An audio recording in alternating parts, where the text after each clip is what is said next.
Hi everyone, it's your friendly ex-Muslim. So I have a clip that a couple of friends, not just one person, but actually two different people sent me the same clip. It's a clip of Noman Ali Khan explaining how a Muslim became an ex-Muslim because of Surah Rahman. الرحمن علم القرآن خلق الإنسان علمه البيان. Now this is interesting. Why would this young woman leave Islam? Because of Surah Rahman. Surah Rahman, the most merciful. It's such a sweet, beautiful surah, right? I mean, the Quran is so beautiful, right? That people convert just by listening to it. But this Muslim girl, she left Islam over Surah Rahman. Rahman meaning the most merciful, right? Infinitely merciful. Let's see what Noman Ali Khan had to say and let's respond to it.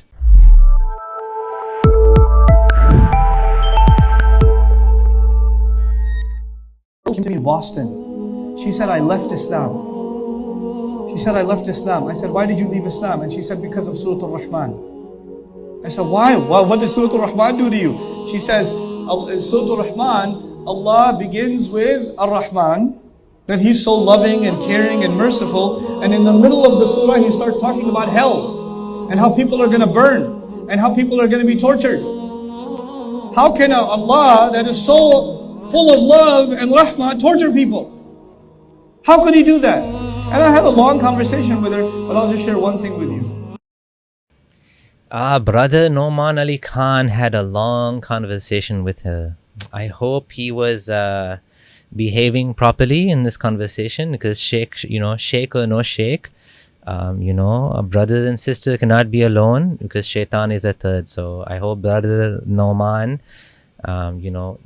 past experiences aside, is being, modest and humble, and hopefully there's someone else there, not just shaitan.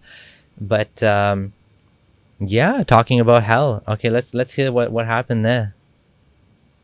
The description of Jahannam in Surah Rahman is one of the most terrible descriptions in the whole Quran. The following description is rated R for graphic words and seriously scary content.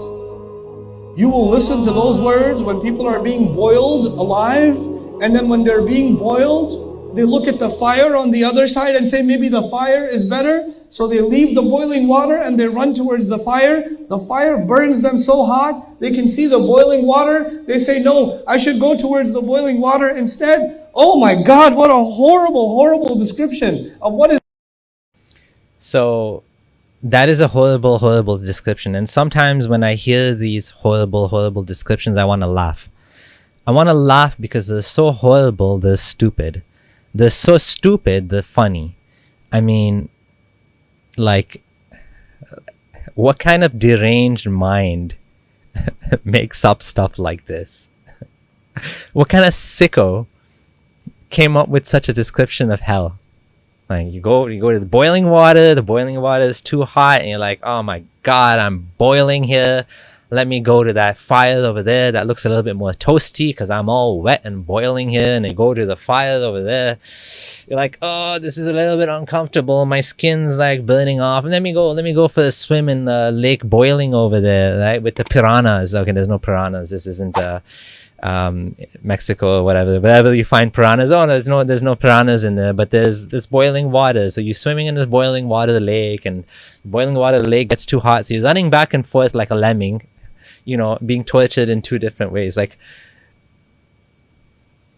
what kind of sicko made this up? Like, is this it's like, this is like torture porn. Like, who writes this? Like, what kind of mentally... Okay, anyways, I think I made the point. This is like bizarre, twisted, graphic, rated R, as he said. The most disturbing in the Quran, he said, right? Like, okay, this is like, then this is supposed to be good for people to read this book. Like, you teach your kids to memorize this book, and you're like, millions and millions of people memorize this book. and this is what you're memorizing, this is what everyone reads in the prayers 5 times a day, this is what is supposed to be the perfect word of God. Like, wow. Is going to happen in Jahannam. And does it scare you, by the way? Does that scare you at all? Because it scares me. And as soon as you get scared, what does he say? Okay, before he makes his what he thinks is mic drop moment, he's saying, does this scare you? Because it scares me. It's interesting that this is all, like, all of this fear tactics, right? This is one of religion's most powerful motivators. Taking our self-preservation evolution and turning it against us to say, well, don't you want to survive in the next life as well? So now you no longer worry about the only real life you have, and you're now worried about some imaginary hereafter and whether you'll be tortured in hell. So it's comical because it's so dumb, but at the same time it's also sick, right? It's like you scaring all of these people and causing like trauma for them, right? The Muslims, non-Muslims will be like, meh, whatever, boiling water, yeah, right. Okay, like that's why we laugh sometimes, because it's silly to believe such a thing. But to Muslims, they're like terrified, some of them. And that's unfortunate. Let's see his mic drop moment. Man khafa maqama rabbihi jannatan. Whoever got scared of standing in front of his Rabb, he gets 2 Jannahs. The whole point of scaring you was to guarantee you Jannah. That was the whole point. He scared you and said, did you get scared? Okay, then you get 2 Jannahs. Subhanallah. Okay, then you get 2 Jannahs. Subhanallah. Interesting. Like, that was a mic drop. Like, that was how did you convince her to come back to Islam because you told her that? What happened to the girl in the story? Was it all biceps, or was there any? And this is, to be fair, this is a clip of the video that someone posted on TikTok that was re-uploaded on YouTube. But like, that was a mic drop. Like, he's scaring you so he can give you Jannah. Like, what is this psychological torture game? Like, I want to see if you get like scared by my made up. Okay, not made up. According to him, not made up. I'm going to scare you to death so that I can give you something nice.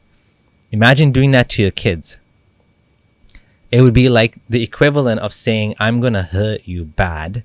And if they get scared of you, okay, here's a cookie. Like, that's like what a psychopath would do. Like, that's not a healthy way to parent. That's not a healthy way to teach people. But then again, that's where these religious, like, that's the stick and the carrot that they use, right? It's not wise. It's not psychologically mature. It's just a big stick that you hit people on the head with. And Noman Ali Khan, I don't know, man. I'm not sure what the great, amazing point was, but I like I said, 2 different ex-Muslims, including my good friend Waleed. Shout out to Weedovids. Hope you're doing well, man. Sent this to me because this is an interesting clip, right? It was interesting clip. Anyways, so yeah, that's all I have. Just sad and funny, and that's what we get. That's what we get from the hell in Islam. Anyways, thanks for watching, and if you're new here, thumbs up, leave a comment, let me know what you think about Noman Ali Khan, and I'll see you guys in the next video. This is your friendly ex-Muslim signing out.